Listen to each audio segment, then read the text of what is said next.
my kids and myself to eat apples. I slice them and remove the core and season with pumpkin spice.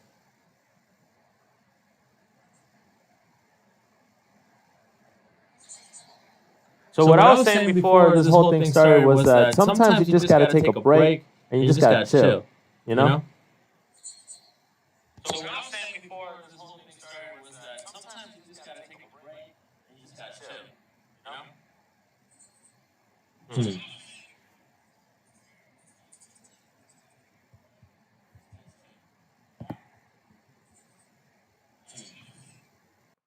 Yes. Hello.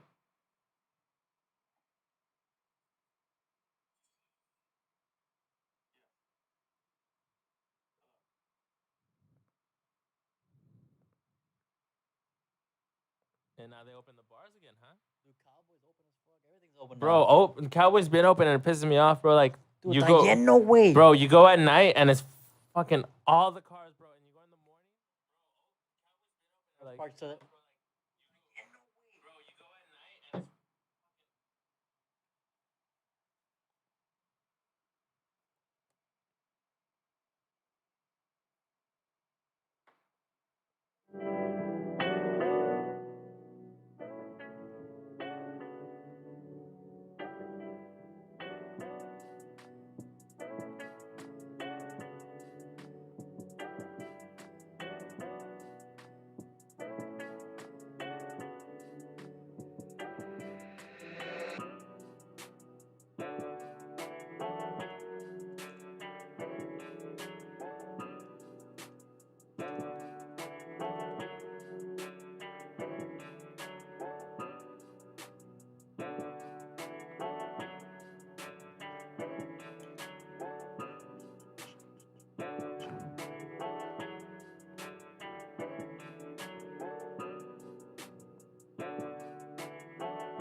All right. 3, 2, 1.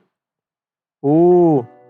What's up, guys? Welcome to the It's Whatever podcast. I'm assuming. I don't know what I'm going to call this. I'm going to live stream every day for as long as I can to build the YouTube subscribers up. And hopefully I can make this, something monetary where I get an income. So thanks so much for watching. Let's get right into it.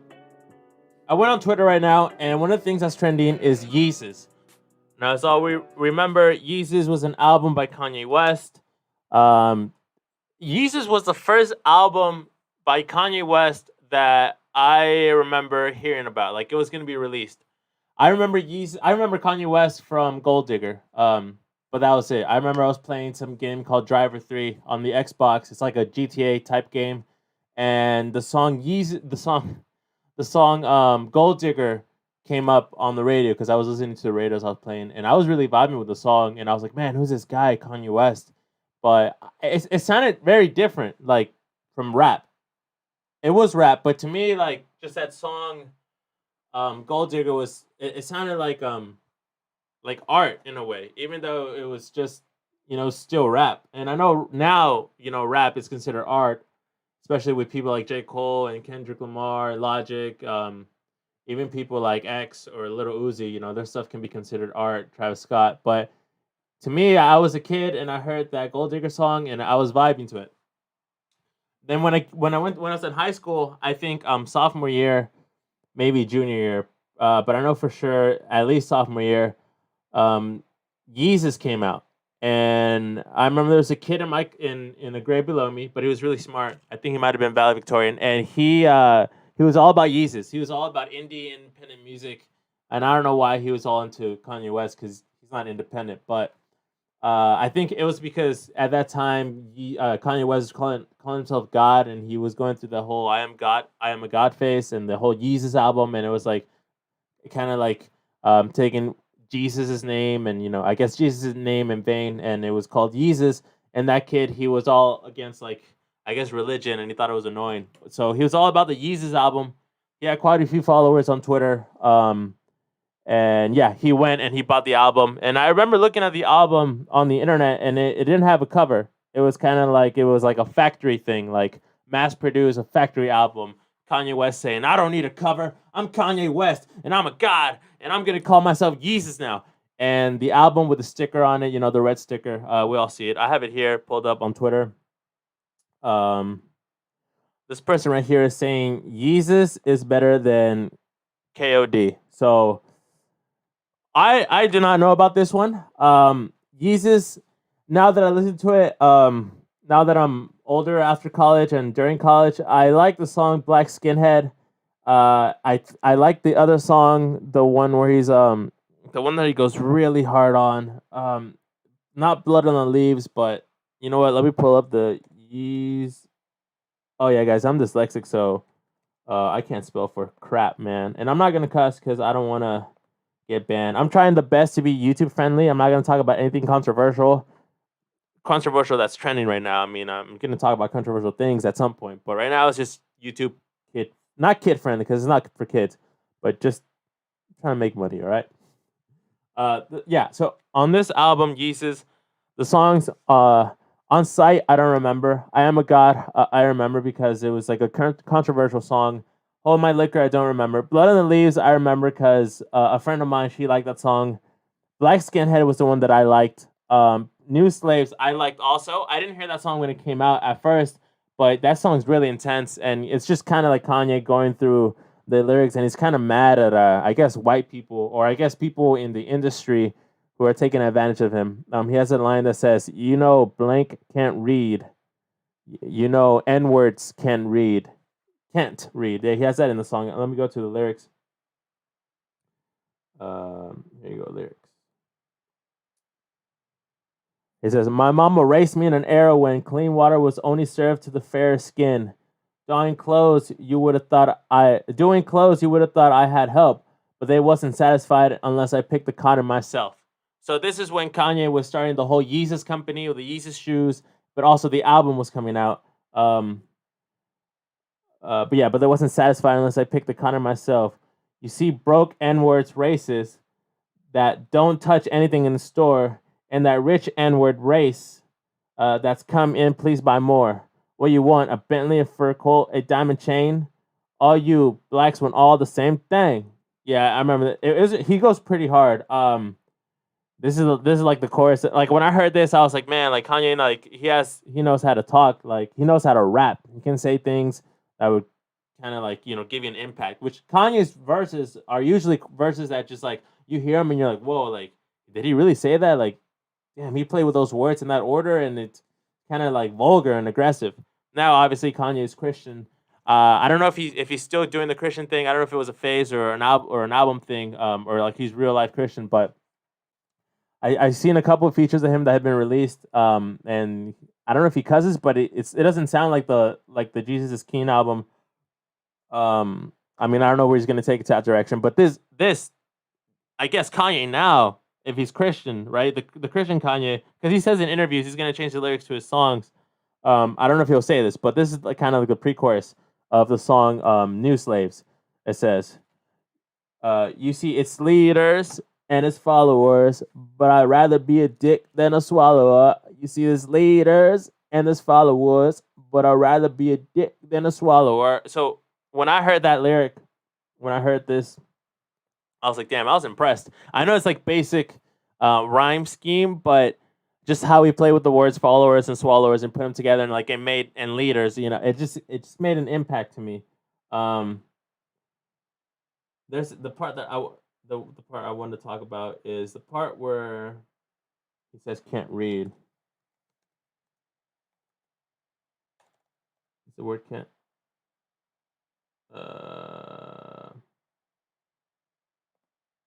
Yeah. See right here. I'll read from here. Y'all throwing contracts at me. You know that N-words can't read.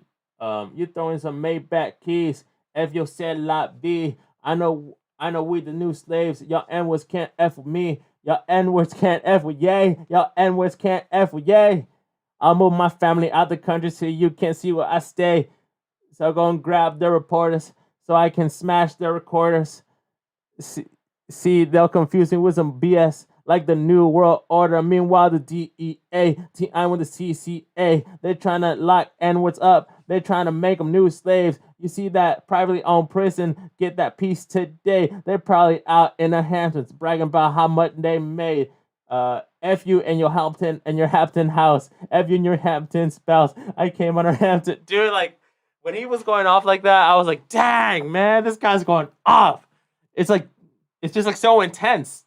And I like the song. Yeah, it's a vulgar song, obviously. I think he tweeted once that it's like the most vulgar song of the year, whenever that came out. When did Yeezus come out? Let me see. Charli D'Amelio up in this. Yeezus came out in, does this say the year on the song? This song came out in 2013. Oh, so this album came out in 2013. Yeah, I graduated 2014, so I was a junior in high school when this came out. Damn, that's crazy. So, why is it? I don't know why it's trending, but it's trending right now on Twitter. I think the reason. Oh yeah, Bound 2. Everyone remembers this one when he started. I don't know if he had dated or he married Kim Kardashian, but the whole this right here. I don't want to. Here, I'm gonna turn the volume all the way down. So last time I had volume for like a point of a second, and I got like demonetized. So. Yeah, you guys remember this? Damn, this is kind of sexual. I didn't know it was like that. I didn't know she was topless. That's kind of crazy. But I remember when I watched this, I was like, okay, the song's cool, and Kim Kardashian's in it. They're going, they're going viral. But what I didn't notice is this: like when they're on the motorcycle, her hair is blowing backwards, but he's driving forward. So in reality, her hair should be like all over his face, but it's not. And like. That is, I remember I saw an interview and he was talking. That's very sexual. I didn't know it was gonna be like that.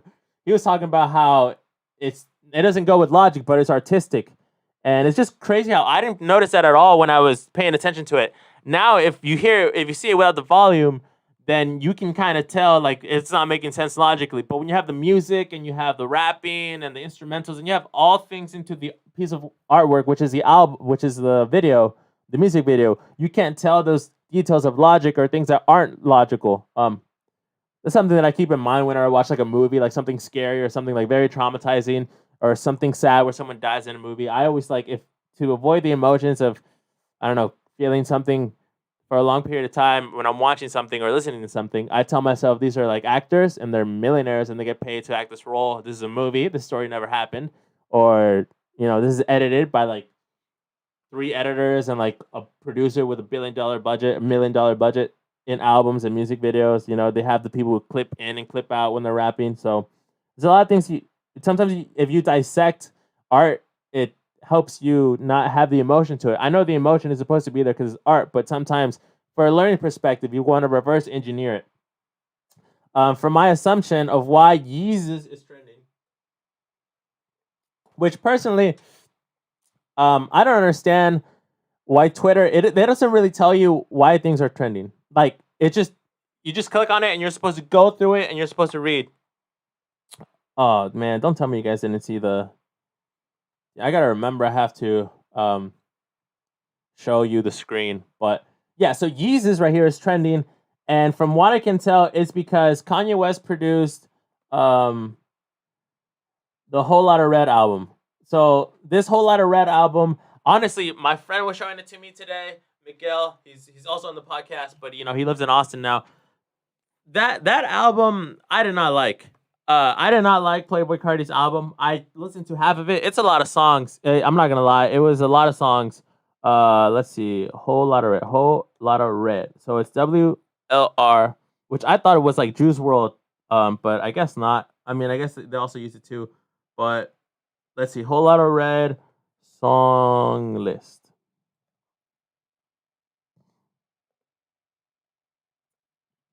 I'll show you. I won't forget this time, baby. It's 24. It's 24 tracks. So I listened to probably like 12. I think the last one I actually listened to I listened to 9 tracks out of the 24. But hey, man, if I'm 9 tracks deep, which is already like a mixtape, which is already like some albums. I think the KOD album is not even that long. The J Cole album. If I'm already 9 songs deep and I like, there's nothing that I want to hear from that album, dude, you lost me. Yeah, you're supposed to put like a really good song in the front. The intro.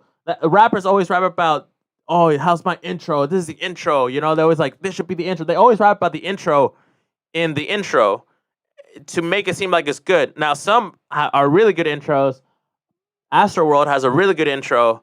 The song Stargazing to me was an amazing song, and how it shifts and the beat the like second part of the song is really good by itself. The first part was like kind of like magical when I heard it. I was like, man, how do they? What are they using? What type of like plugins are they using to make that noise? Later, I found out it's like a sound in Omnisphere, which I have Omnisphere to show you guys. I have the somewhere in this table. I was clearing out, but I have the little Omnisphere card, and you put that into your computer, and then once it's in there, you uninstall it. It's like 50 gigabytes. So I even bought SSD. I bought a terabyte of SSD, put it into my XPS just to put Omnisphere in it because it took up so much memory, and I couldn't do it the first time with the memory I had before.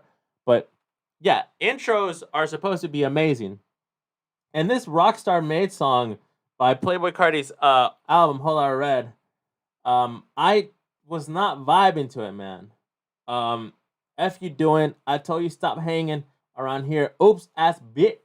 A homicide, homicide, homicide. Never too much, never too much, never too much, never too much, never too much, never too much.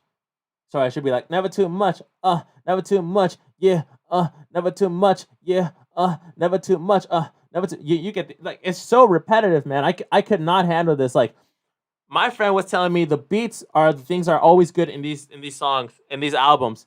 And I was like, okay, that makes sense to me. Like, the beat is pretty good, but even these beats were just like too one-dimensional. Like, I felt like it was the same notes again and again and again, like different notes through different songs, but each song was so repetitive and it kind of sounded dark. And I didn't like, it was all minor chords, like minor loops, like no majors or anything. And I get that vibe, but the whole album was so repetitive, man. There was this song, dude, the song where he's like a house, like I bought a house, I bought a house, I bought a house, I bought a house. Like literally, that was like this whole 16 bars when it first started. It was like I bought a house. Let me show you. Let's see. I think it was this one. Oh, this one was crazy too. No sleep. So with the threes in it, that's how Playboy Cardi does it. When I go to sleep, I dream about murder. Bat, bat, bat, go. What? When I go to sleep, I dream about murder. Bat, bat, bat, bat, go. What? When I go to sleep, I dream about murder. Bat, bat, bat, bat. What? It's just all over and all over again, and again and again and again. It's. I want to find the one where it's like, I bought a house. I bought a house. I bought a house. I bought a house. Could it be X? Maybe it was. I think maybe I turned it off at that point because I was like, when we on X, we on codeine. When we on X, we on codeine. When we on X, it's just the whole damn thing, man. I'm gonna find it, bro. I'm gonna find the part where he talks about, oh, that Slayer. His song where he says that he's a rock star, he should be on Slayer. He has a song with Playboy Card with Kid Cudi. That, I mean, it was just Kid Cudi humming. I don't think he didn't even have a verse, bro. It was just Kid Cudi humming the whole. Oh, he has a verse. See, dude, I could not even get to other people's verses, bro, because it was just too much, man. I'm gonna find that song, bro. What if it's even called is it meh? See, I don't. Sometimes on Spotify, I don't know if I have it on shuffle mode or I don't know if I have it like. Oh, there you go. Jump out the house. All right, this is the chorus, bro. Jump out the house. Jump out the house. Sorry, jump out the house. What? Jump out the house. Jump out the house. What? Jump out the house. Jump out the house. What? Jump out the house. Jump out the house. What? And then it goes to like, jump out that bit. What? Jump out that bit. What? Jump out that bit. What? Jump out that bit. What? Jump out that bit. I mean, and the verses are so short. Yeah, Rax, I'm talking about my mother effing bit. What? Rax, talk about my mother effing bit. What? Rax, that's a verse, bro. How is that? How are four bars in a song? In the verse, not the chorus, in the verse, the same thing, bro. And then he says, bags, I got them bags, bit. Bags, I got them bags, bit. Bags, I got a fast car. Bags, I ain't even drive it. Fit, I ain't even drive it. Fit, I ain't even drive it. Fit, I ain't even drive it. I ain't even drive it. SRT, what no mileage. SRT, it's not silent. Yeah. So SRT, that's that car, right? Short for street racing technology. High performance. What's an SRT? Is that what type of car is that? People are gonna be mad if. Oh, it's a Dodge. Okay, I mean, like Logan Paul's car. Logan Paul's car. He has a Dodge too, right? Like the bro. Like I don't know, man. I give this album, and I like mumble rap, bro. Like, and I like repetitive mumble rap too. Like even I had. You can ask Miguel if y'all ever get to know him because he's super famous. I turned that album off. We were going to Chipotle because we were celebrating Christmas the day after Christmas with my friend Miguel, and I turned off the album and I put Little Pump's song. Like I had not heard Little Pump in a while, and I know it's repetitive and it's like the same thing, like hype. But Playboy Cardi's album was not hyping me up, bro. It was just too repetitive, bro. And I put Little Pump's song. It was a MAGA song. I didn't even know he had a MAGA song. Yeah, I know he was all about Trump when the campaign happened and everything, and he like even got on stage next to Trump. But I know he released a whole song about it called MAGA. It's called Little Pimp MAGA something. And it's like a Trump song. And like, regardless of the Trump or not, right? Regardless of whatever, the song itself was hype, and I felt the repetitiveness of what he was saying and the non-lyrical, idiotic, ignorant lyrics. Like I felt that energy, and that's Little Pump. That's like as ignorant as repetitive as you can get. Like Gucci gang, Gucci gang, Gucci gang, Gucci gang. But this album, bro, this whole lot of red, where Playboy Cardi looks like Prince. I kind of get Prince, Purple Rain. Let's see, Prince, Purple Rain. Look, hold on. All right, there's Purple Rain. There's Playboy Cardi's Whole Lot of Red. Do you kind of get the vibe or no? Am I tripping on this one? Like I'm talking about the font. You see the Purple Rain and then the Whole Lot of Red. I kind of get the and I mean, yeah, Playboy Cardi is an artist and he's all creative and he talks like an alien and all that. But I'm sure he has a whole team that like provides him like, oh, the album could look like cover A or cover B, and he'll be like, yeah, I want it red, and then just put the red. And I'm sure these people know about Prince. They kind of copy the style. Now I might one day work with Playboy Cardi, right? Like, let's say I could become a rapper and I mumble and I want Playboy Cardi to be in my album. Some of his songs are good. He has some good songs. Magnolia was a good song. The one with Tyler Creator, that one was a good song. Can't believe I'm blank out when I'm on camera, but that song with Tyler Creator, what is it? Ah, that was a good song. The song he has with Little Uzi, that was a good song. The two, I don't know, he has many songs with Little Uzi, but there's two that I like particularly, and the one that I like a lot is the one where they talk about dirty Sprite, that dirty Sprite. Now he was in some drama because it was kind of weird because all the things that were trending in the world happening with the world, the things that are trending with the world, and then you have Iggy Azalea and Playboy Cardi. How Playboy Cardi cheated on Iggy Azalea, even though they have a kid together, and he on Christmas he wasn't with the kid at all, and he just released the album, and he was like with some girl, and Iggy Azalea pulled out the video. She had it on the Nest Cam, like the front door, like the ring bell, but the Nest Cam, like she uploaded that video of the clip wherever the girl he used to cheat on went to Playboy Cardi's house, and it's just like it's like they don't care, bro. It's like Playboy Cardi does not care that he has a kid or that Iggy Azalea or that it was Christmas. This man just had that girl come over and not even like secret, not even like a hotel or nothing, not even like at a private home that he could buy. No, it's just Nest Cam, bro. And the crazy thing is, if Iggy Azalea has access to that video, that means they both have the same pass, not necessarily the same password, the pass key to get into the house, but she can get into that house. So the fact that she has it on her phone and she uploaded is just they're not even thinking, bro. I don't know if they have so many houses that they don't know which ones they got together or that he just doesn't care, but. I don't know, man. I think, like my friend Miguel was saying, Playboy Cardi is most likely just like a feature artist, in my opinion. So this right, I guess the reason Yeezus was trending was because he produced Playboy Cardi's album, and then people are saying that Yeezus fire. The album Yeezus was fire, and people did not acknowledge it at the time. So they posted all the albums that people didn't acknowledge, like this one, Jesus, Whole Lot of Red, which I just ripped a new one on because I do not think it's gonna live up to the hype. ASAP Rocky Testing, that album was really hyped. I like a couple songs in it. I think the one, the gang, a whole lot of my gang. What's that? Gang. Live with my big headed bye. We make out to making the blind. Dun, dun, dun, dun, dun. What's that song? I forgot, man. But that one was good. Sundress was good. The one with him and Paula was good.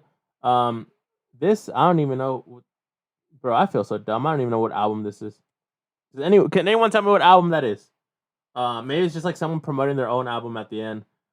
Yeah, KOD or Yeezus. I remember more KOD bars than I do Yeezus bars. KOD was newer. I think J. Cole made that album in a month. He just locked himself up and he wrote it.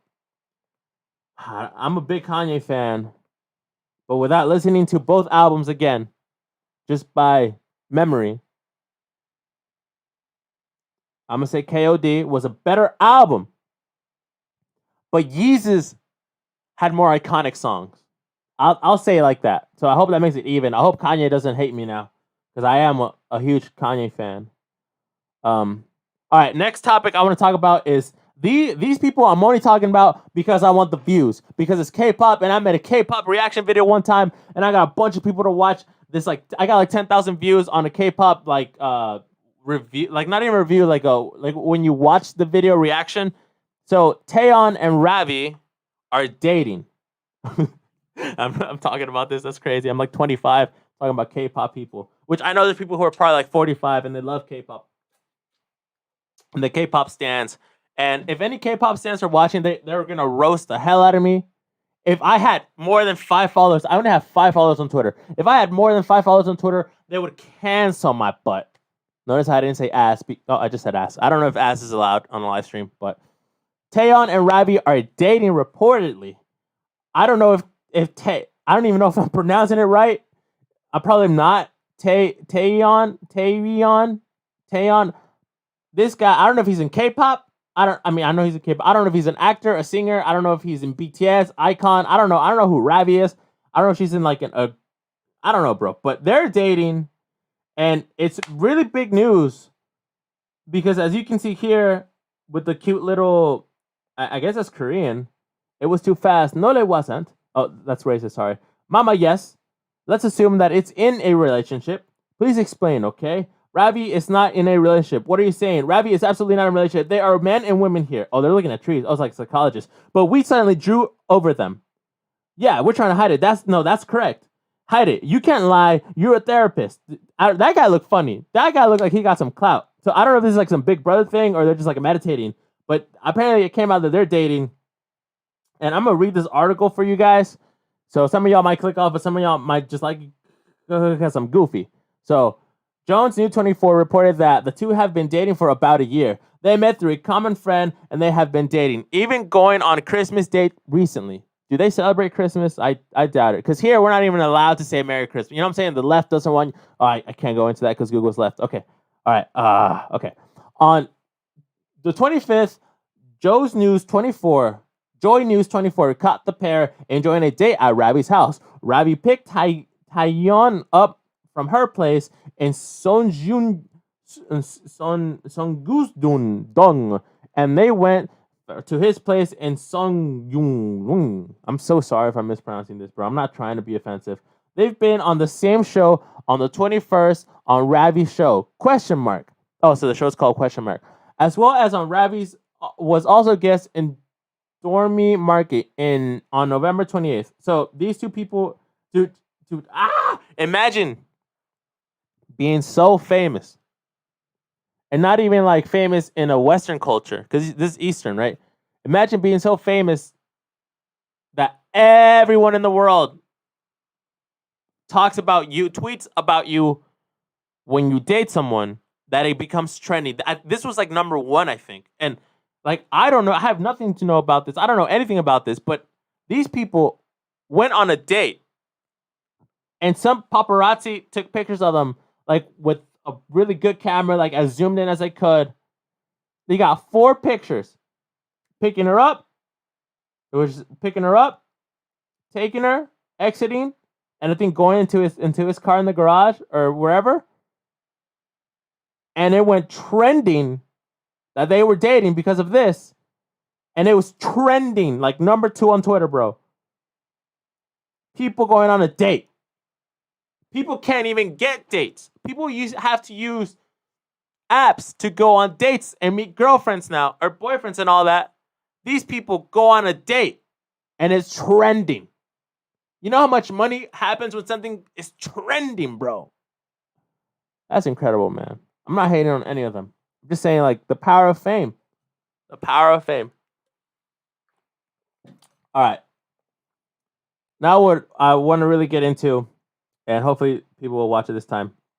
The Cyberpunk 2020 one-click tool promised up to 30 frames per second uplift. So, Cyberpunk 2020, I knew about it because I think E3, they had the E3 and they had Keanu Reeves. I think he's in the video game where he's like an unlockable character or something like that, or you can customize yourself to look like him. But he came out. Y'all remember the memes. Everyone loves Keanu Reeves. I knew about Cyberpunk because of that.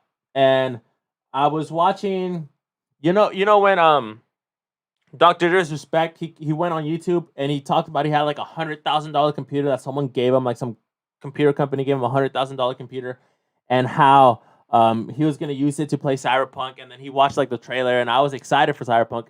When I get the PS5, which I do plan to get the PS5, because I actually me and my dad we bought a 75-inch Sony like X1 TV, like a 4K TV with the X1 processor or 1X processor.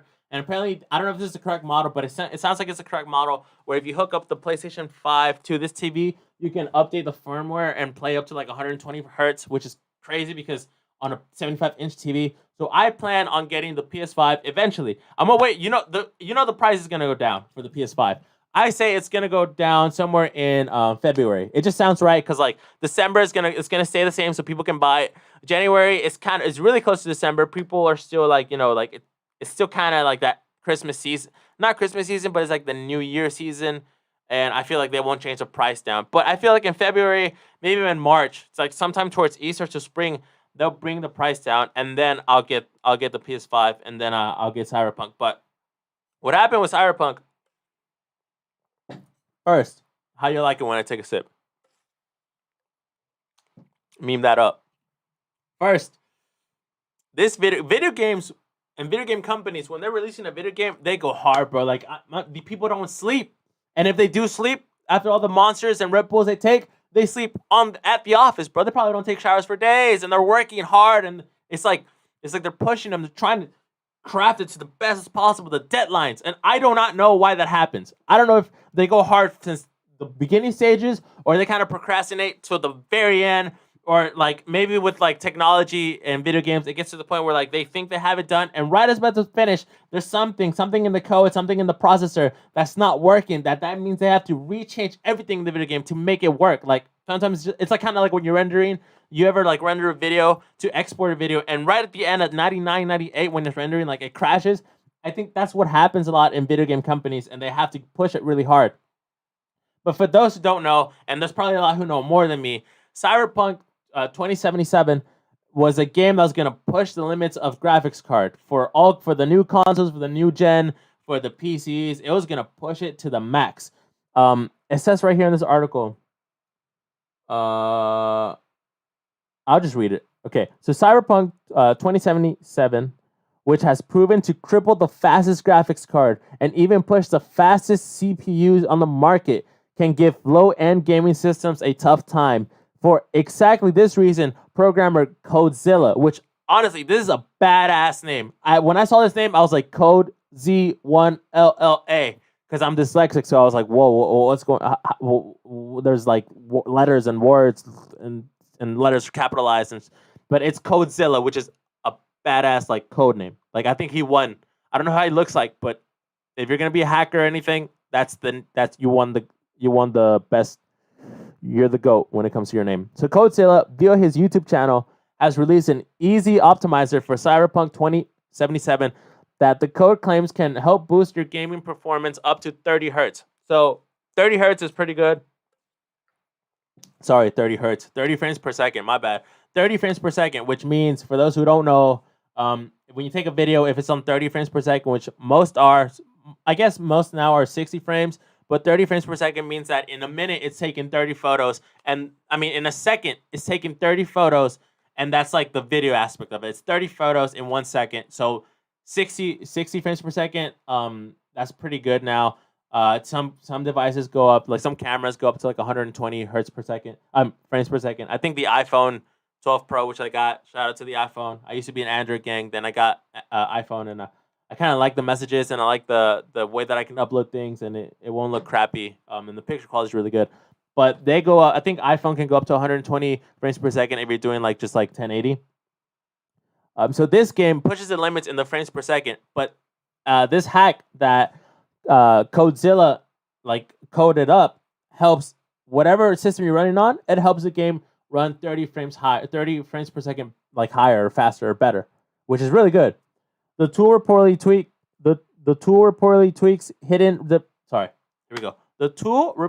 tweaks hidden developer settings that aren't available to the end user. According to the author, Easy Optimizer for Cyberpunk 2070 provides a superior result than just cracking down the image fidelity.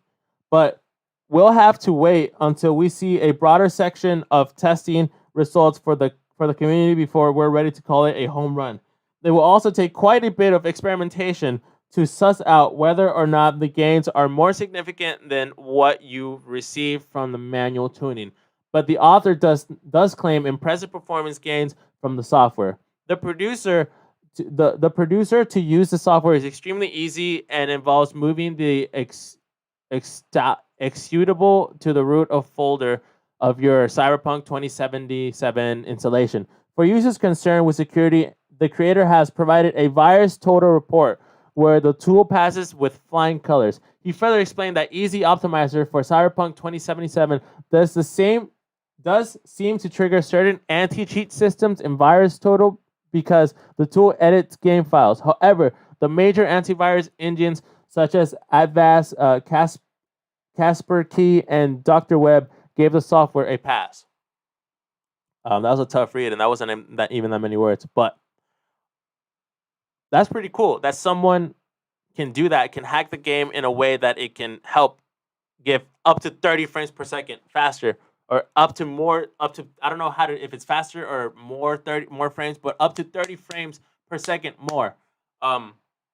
This is how people like become millionaires and billionaires and start their own companies. When you have someone who is, hacking the game to increase 30 frames, like you got to hire that guy for your team. If it's not going to be whatever company makes Cyberpunk 2077, which I think that company is CD Projekt. If it's not CD Projekt who's going to hire him, some other company has to hire him. Even if it's like some low key like starter from like Austin, Texas or something, someone has to hire this kid. He's a YouTuber. I'm pretty sure he's banking. I just want to point out, so this right here, this Cyberpunk 2077. I don't know if this is so this is like an android character or a cyborg character. Very sexual, and there's like blood on her. So that's been a thing. That's been a thing in video games, and yes, it had to start in video games because they're it's graphics, but it's like the women who are like robots and they're like sexual and they're like violent, like there's blood on them. That's always a thing when it comes to these type of things, and I'm probably gonna get some hate for that because people are into all the type of crap they like. But this is crazy because we're back to talking about Cyberpunk 2070. We're continuing this topic, and investors sue CD Projekt, which is the company that made Cyberpunk 2077, over bungled launch. When the game came out, Cyberpunk 2077, obviously it was the biggest game of the year, right? Everyone's like, man, this game's pushing the limits to what people can have on their graphics card and the processor, and it's a big open world, and you get to choose what path you want to take, and each path has an alternate ending, and even like small details and choices create like alternative like routes, and you can connect between the. It was a crazy ass game, but when it launched for the PS5, which is the craziest thing, PS5, the game crashed. Like you downloaded the game and you couldn't play it on your PS5, bro. What? The PS5, which I know people who are in PCs, they say like, oh, PS5, welcome to 2013 graphics. But we're talking about your actual console. So even though it's behind from the computers, it's still the PS5. And it couldn't handle Cyberpunk 2077. Like, why? If you're a developer, if you're developing this game and you're pushing the limits, like you should have like the version that can play for the system. You shouldn't, you know what I'm saying? Like if you have a system, you look at the specs and you say, okay, we have to render it so that it can only play at this specs. For this version, with the PC, you can have it all the high up, but like, come on, man, don't mess up like that. And PlayStation, I don't know if they took it off, but the PlayStation Network took off the game and started refunding people for their money when they bought it digitally. And also GameStop, bro. GameStop, which I think, when is GameStop gonna go out of business, bro? Like, bro, I'm sorry. I'll tell you, GameStop was cool when they had the cartridges and not the vape THC cartridges, but when they had like the Nintendo, Super Nintendo, Sega cartridges, and you get to go and you had all the lists and you can look through it. That's when it was lit. When the Xbox came out, the first Xbox, and I think PlayStation 2 came out, and they were like the oh my god, these games are CDs and they're awesome. And then you had their cartridges and you go through them and you could get stuff. They had the thing where it's like buy 3 used games for the price of something. Like buy 2 used games, get 1 free. That was a good time. I remember I had a Super Nintendo, and I remember I got 3 games. It was like a Batman game, and then I think it was that Dr. Jekyll and Mr. Hyde game. No, that Dr. Jekyll and Mr. Hyde game, which is the one the Angry Video Game Nerd roasted. That game I found because my cousin who was living here at the time found it in a box at like an empty house, and it was raining, and he had like 3 games. I was like, oh crap, 3 games for the Super Nintendo, and he gave them to me, and that one didn't work. But it's good because that game sucks, and even if it worked, it couldn't work because you couldn't do anything in that game, and Angry Video Game Nerds killed that review. But GameStop, the golden era was when you had the cartridges, in my opinion. because now they get to the thing like you come in, you buy the game that you bought last week, and you try to turn it in, and you get like probably like 30% of what the game's worth, and they sell it for like 80% of what the game's worth. So they're screwing people over left and right. And even GameStop, because of the situation, because of Cyberpunk 2020, man, Cyberpunk 2077, they are going against their own policy and returning the game, even if it's open. It says, and the anticipated Cyberpunk 2077 launch wasn't just a disaster for gamers, but for the game's investors too. A lawsuit filed yesterday against CD Projekt, the company behind Cyberpunk, claims investors were misled about the game's performance ahead of its release, causing a significant stock price drop and losses. CD Projekt allegedly failed to convey that the game was virtually unplayable. Bro, what? Virtually unplayable? The lawsuit states that instead of that, and insisted that market. Let me start the sentence again. Virtually unplayable. The lawsuit states and instead marked it as success with a few issues that would go unnoticeable for players. So the company that CD Projekt, the company that made the game, told the investors, hey, there's going to be some minor issues, but the game is going to be playable. But no. PlayStation 5 couldn't handle it, bro. Come on. Okay.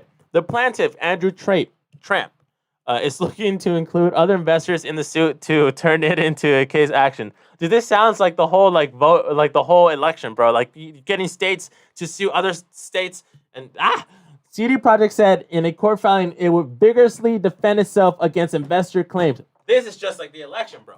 Since the game's launch earlier this month, it has been plagued with bugs, promoting retailers and console makers to offer full refunds.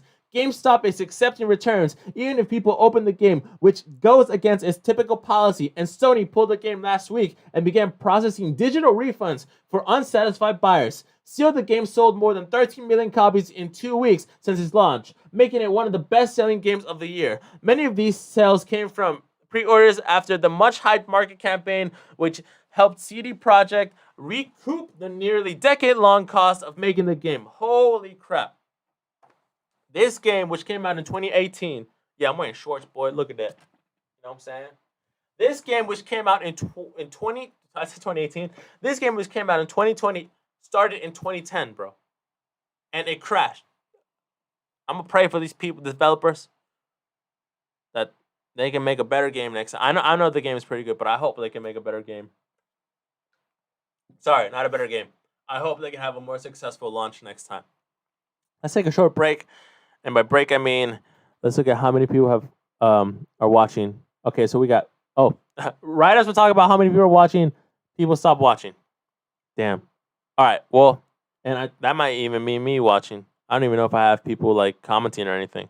All right, let's continue. Next thing I want to talk about is Bella Poarch. Bella Poarch, who is TikToker who's famous for the M's to the beat, dum. She got the most viral TikTok of the year. And it's crazy because her TikTok is just her face. So my friend Monica was pointing out something that's very true. And it's true because I thought of it myself, which is average attractiveness.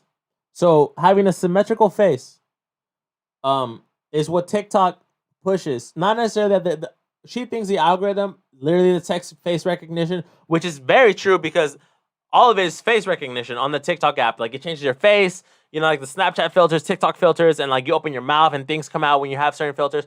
But what she's saying is that TikTok recognizes a very average looking face, which average face, symmetrical face is attractive, and they push those creators. So Bella Poarch, her viral TikTok, which I don't know how many, I'll read it right now how many views it got, but that, her simple face with the little filter that follows your face tracking, was the most viewed TikTok of the year, which is crazy because TikToks get billions of views, not millions, billions. Bella Poarch hypnotic video lip syncing M's to the Beast was TikTok's biggest viral video of the year. TikTok announced this morning that Poarch was followed by 420 Dogface 208. Shout out Dogface. Instantly iconic skate/cranberry juice video set to Fleetwood Mac's Dreams. The rankings were revealed as part of TikTok's year-end roundup of the biggest videos, trends, and creators. The rankings aren't entirely scientific. The viral video rankings for the instance are based on both views and impact, but they offer a respective look at what dominated the app and broke out beyond it. Other videos on TikTok's top viral list include Will Smith's entry in the Wipe It Down challenge and Julian Bay's superhero special effects, which we will talk about at TikTok because that was crazy. That this kid made a TikTok that got the attention of Disney. So it says Julian Bay's superhero special video effect that went viral enough to get the attention of Disney executive chairman Bob Iger. The company's list top creators overall is Charli D'Amelio, of course, and also includes familiar names like Addison Rae and Noah Beck. Jason Derulo is listed as TikTok's top celebrity creator, followed by Kylie Jenner and Lizzo. Anyone who spent a time on TikTok could probably guess the handful of top TikTok songs of the year. Number one ranking went down as Derulo's "Savage Love" with Mega Stallion's "Savage Remix" coming in second. WAP taking fourth. Like other categories, TikTok isn't basing their rankings purely on plays, but also metrics on how many videos were created and how often engaged these videos were. I really want to have, my dream would be to make a beat or a remix and have it be the number one most used TikTok sound. Like that would be amazing. That would be like a dream, literally a dream come true. And I will manifest to get that dream to work.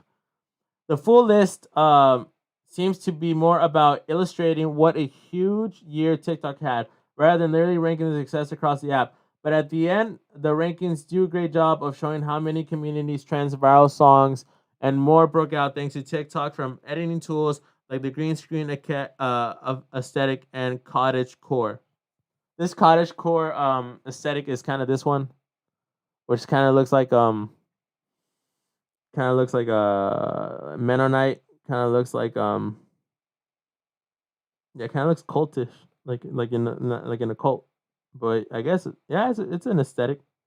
It's an aesthetic. I'm not gonna lie, it looks pretty good. I took some aesthetic pictures like that, And we got Noah Beck, who I don't know who he was, but I think he's friends with Bryce Hall. I mean, he's a handsome fella. I'm not gonna lie. 6-pack and everything, and chest. I ain't gay, but I'm just saying I admire what attractive it is in the male body, just like people statue of David. I ain't gay. So let's talk about this guy, Julian Bass, bro. Pay attention to this TikTok. Like, look at it. Look at the effects. Give me a moment. So, this what? Favorite superheroes. Boom. Perfect lightsaber, bro. He edited that. Are you crazy? And then cuts it, and then Ben 10, and then like perfect, like watch and becomes like a CGI creature, and then backflips and lands perfectly as Spider-Man. And he looks good like Spider-Man too. He looks like Spider-Man from the Into the Spider Universe, which is the game that I want to play with the PS5. This got the attention of Disney executive, bro. The song he's doing is Harry Styles' Watermelon Sugar, which obviously I'm not going to play because I don't want to get copyright. This next topic, I'm not going to go over it. YouTubers, creators ask influencers in LA to please stop partying. I'm pretty sure it's going to mention Bryce Hall, and it's going to mention like Logan Paul, so it's kind of old news. We already went over this guy. We already went over this one. All right, this I want to point out because today's the day after Christmas, which actually the day after Christmas is also the day that Joe Rogan did his first podcast, and I wasn't planning on doing that. Like, I was not planning to be like, oh, I want to copy Joe Rogan. I actually wanted to start this a week ago, like as soon as I got out of school, because I'm in a master's program right now. I'm in graduate school for industrial organizational psychology, but I wanted to do like this whole podcast every day, and it's kind of hard because I have to set everything up. But I'm determined now. I wanted to do it yesterday, but it was Christmas and family was over, and I still wanted to find a time to do it. And I'm like, oh, it'd be cool to do it during Christmas because then you like the anniversary would be Christmas and it'll be special. But I couldn't do it because people were over. So then the day after Christmas, which it's okay, it's all good. So today I got the AirPod Pros. I had never had a pair of AirPods. I agree with Gary Vee, which I'm not like a huge Gary Vee fan. Gary Vee was popping like probably like 2015, 2016, 2017 was probably like Gary Vee like got the hype and people were into it. But I remember I watched it with Joe Rogan, his podcast, and he said that the AirPods were the greatest invention Apple has created since the iPhone. And in my opinion, I will agree because we already had the MacBook Airs and the iPhones came after the MacBooks, MacBook Pros, MacBook Airs. I don't know about the Air, but they came after. So the invention of the MacBook was already great, but then iPhone came out and it was revolutionary, right? Now all our phones are smartphones and they track us and everything. But yeah, they set the whole trend. Steve Jobs with that. This one is a close second, and it's probably. Oh, bro, come on! I ain't trying to get fucking demonetized. Oh, I just cussed. All right, hopefully no one can see it an hour in. But I don't want to get demonetized. But this right here, greatest invention ever. These are the Pro. I got these. My friend Miguel, he got his. His girlfriend gave it to him, and I wanted to get some because I've been wanting to get wireless headphones because I work in an office and sometimes I want to hear music, but I don't want to have these. These are really good headphones. Shout out to the special person that got me these headphones. Not a girlfriend, just like a special person that got me these headphones.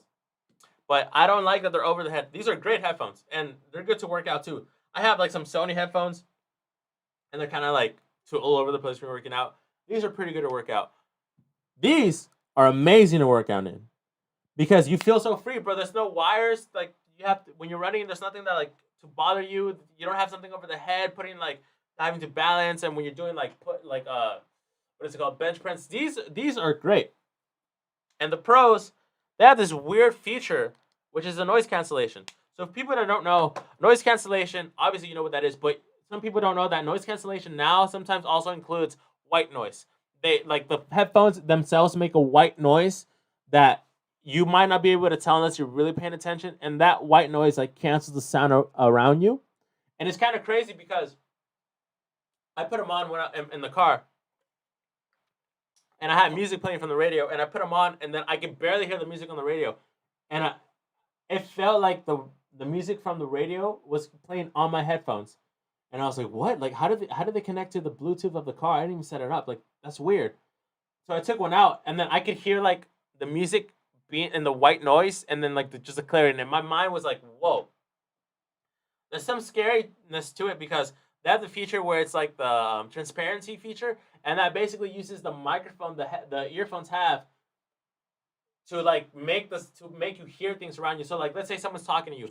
You press the headphones, and they activate the microphone so that you hear what's around you. It kind of sounds like when you're like in a podcast, like you have the microphone and you hear yourself, or like when you're recording music, like you hear the minimal delay that you can when you're trying to make it perfect.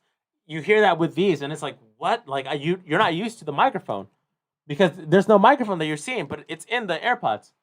These are great. And look, so this TV right here, this is the one that me and my dad got, and these are the Amazon Best After Christmas Deals launched. And I'm kind of not pissed, but just like, come on, man, because I got the AirPods at T-Mobile, and then for $250, and now they went down to $199. So it's like, come on, man, you know what I'm saying? I messed up. But yeah, I just wanted to point that out there. Next topic that I want to go over is, well, I guess I'll talk about this. Don't really know too much about this, but Lin Q, producer of Game of Thrones creator Netflix series, dies after suspected poisoning, which is crazy. Sanzu, Red Star News, VCG via Getty Images. Lin Q, chairman and CEO of the Chinese entertainment company Yuzu Group, and a producer of Netflix upcoming series The Three Body Problem, has died after allegedly being poisoned on December 16th. He was 39.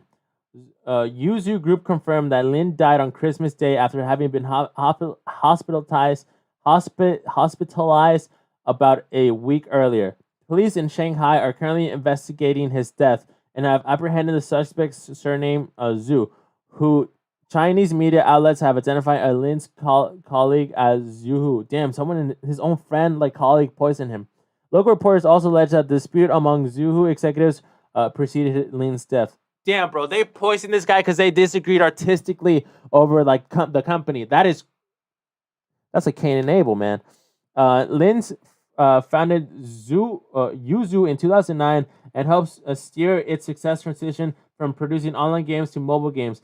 In a statement Friday, the company said the board of the directors gives its highest respect to the chairman for his contributions to the firm, and added that executives and employees felt deep grief and mourning and sent their silent condolences to his family. Lin was an executive producer of Netflix's forthcoming adaptation of the Three-Body Problem, along with the Game of Thrones showrunners David Benzu and Dan Weiss. The series is based on a trilogy of science fiction novels, which Youzu holds the rights, by the Chinese author Lin Saichu, depicting humanity's first contact with alien civilization. Controversy around the series arose arose early this year due to his resurfaced comments by Liu, in which he appeared to defend the Chinese government's mass imprisonment and persecution of Uyghur Muslims. In September 2000, 5 U.S. senators sent a letter to Netflix criticizing the streamers for associating with the author. Mr. Liu is Chinese citizen living in China. He is the author of the book, not the creator of the Netflix series. Netflix wrote in reply, "We do not agree with his comments, which are entirely unrelated to his book or the Netflix show." Damn, so that's crazy how... I mean, I think this is like a perfectly written article because... So Tyler Aquila wrote perfectly this article because you see something that's like, whoa, some guy got poisoned, and Game of Thrones is in there, and Netflix is in there, and this guy got poisoned. You read about it. You read about an interesting story, a sad, tragic story, but interesting nonetheless. And then it ties in how there was a controversy around the show that he was working on, and then it sways the conversation in the article for it to be in Netflix versus U.S. senators for criticizing the author of the book, because the author of the book had some question. He's communist, and he's defending the Muslim death camps or imprisoned camps. So you read this article and like you go from some guy being poisoned to like now Netflix versus U.S. senators involving an author who is in favor of Chinese communist like Muslim camps. Like it's like, whoa, you might want to click on the other articles he wrote. So very well written. Sad, tragic that this guy died. He built the whole empire himself of the Youzu group. So my condolences, and we'll pray to God that God please help his soul lead him to heaven. Cleanse him in purgatory. All right. Next thing I want to talk about is an 11-year-old boy used his birthday money to buy Chick-fil-A for the homeless, and now the chain is putting him in a commercial. So 11-year-old boy Bryce Gold used his birthday money to buy Chick-fil-A meals for the homeless. Instead of gifts, Gala received $150 and wanted to donate it all. He and his mother, LaKanya Collins, bought 20 meals for Chick-fil-A from Chick-fil-A fast food chain and fed members of the local homeless community. After hearing about the gesture, Chick-fil-A reached out to the Gala and will be releasing a commercial starring the boy in January. That is amazing. Shout out to the boy being a young Mr. Beast. He's in a commercial, but he should take that clout to make an Instagram and a Twitter and start making some YouTube videos, and then he'll be good in a good start. The other thing I want to talk about, damn, we're going through all these topics. Let's see where I'm at on the YouTube stream. So one concurrent viewer. I think that concurrent viewer is probably me. And it says that 30 playbacks. I don't know what that means. I'm trying to look at the stats. You guys can see. I guess it's just my it's excellent stream capability. So I guess that's cool. Okay. Check this tweet out. This is Elon Musk. 25 years ago, Elon Musk fixing his 1978 BMW with old parts from a junkyard. Today, Musk is worth 3 times more than BMW. That is amazing, bro. It's kind of like psychedelic in a way to look at this old picture, because I mean that's genius, bro. I'm sure a lot of people are mechanics. I'm sure a lot of people who are mechanics fix their cars using pieces from a junkyard. Me, I don't know anything about mechanics, right? But this guy Elon Musk was like a kid. I don't know if he was younger. He looks younger than me, and he fixed it. He bought this car probably for a really cheap price, and he fixed it up using pieces in the junkyard, which is amazing. And now he's worth 3 times more than the whole company. That's genius, bro. You cannot tell me this man's not a genius. That's like a genius, like, fun fact. Elon Musk says, so this is the New York Post. Elon Musk says he won't take coronavirus vaccine and calls Bill Gates a knucklehead. Very controversial. SpaceX founder and Elon Musk stirred the pot yet again after claiming that neither he nor his family would take the COVID-19 vaccine, even if it was readily available. The 49-year-old billionaire dropped the bombshell during the Monday appearance of the New York Times opinion podcast Sway. I'm gonna listen to that podcast after this. I'm not at risk. Neither are my kids. Musk told host Kara Swishers, shout out to Swishers, about the rationale behind the decision. During the bizarre exchange, the Tesla CEO decried the nationwide lockdown as a no-win situation that had diminished my faith in humanity. Damn, the lockdowns diminished this genius Elon Musk's faith in humanity. That is crazy. Musk previously called the widespread quarantine unethical and de facto house arrest. Boring Company boss suggested a more targeted lockdown where anyone who is at risk be quarantined until the storm passes. Swishers criticized his suggestion, adding that humans could potentially die in the process. Everybody dies, equipped Elon Musk. Damn, that's boss level. To emphasize his supposed ridiculousness of the quarantine, Musk boasted that SpaceX didn't skip a day throughout the entire pandemic. He had national security clearance because they were doing national security work. He said he sent astronauts to the space station and back. Later on, the automobile Mongol addressed Bill Gates' criticism of his skepticism towards the coronavirus, which Musk called dumb in March. During the CNBC interview in July, the Microsoft founder claimed that Musk didn't know much about the vaccines and said that he hoped the SpaceX head doesn't confuse areas he's not involved in too much. Gates said something about, this is Elon Musk saying this. Gates said something about me not knowing what I was doing. Musk told Swishers, it is like, hey, knucklehead, we actually make the vaccine machines for CureVac, that company you're invested in. He was referring to the fact that Tesla manufacturers equipped the German biopharmaceutical firm CureVac. This past July, the car magnate shaded Gates with a series of cryptic tweets that read, Bill Gates is not my lover, and the rumor that Billy G is not my lover, and the rumor that Billy Gates and I are lovers is completely untrue. Think about that. Bill Gates tells Elon Musk, hey, don't get involved in things that you don't know about. And then Elon Musk is like, hey, man, the company you invested in that makes the vaccines, that makes like the machines that help make the vaccines, I own. Or at least I'm a part of it. That's crazy, man. And that's all the topics. So, thank you guys for watching this show. Thank you so much for anyone who watched this. This is the first show. It was tough because I just kept talking right now for, I guess, like a good hour, a whole podcast by myself. So, thank you so much, guys. I hope you enjoy. I hope you liked it. Please subscribe again. Please subscribe and like the video. And I'll be cutting this into segments so that it can be more digestible. Thank you, guys. I'm out.